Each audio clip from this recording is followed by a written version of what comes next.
அஸ்ஸலாமு அலைக்கும் வரஹ்மத்துல்லாஹி வபரகாத்துஹு.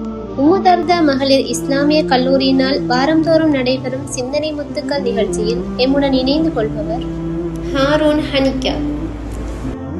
பிஸ்மில்லாஹிர் ரஹ்மானிர் ரஹீம். அஸ்ஸலாமு அலைக்கும் வரஹ்மத்துல்லாஹி வபரகாத்துஹு.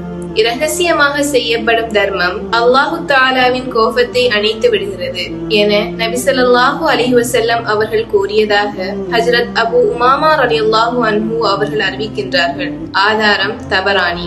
இன்றைய காலகட்டத்தில் செய்யப்படுகின்ற தர்மம் பெயருக்காகவும் புகழுக்காகவும் மாத்திரமாகத்தான் இருக்கின்றது. ஆனால் அல்லாஹு தஆலா விரும்புகின்ற தர்மம் இஹ்லாஸான முறையில் இரகசியமாக செய்யப்படும் தர்மமாகும்.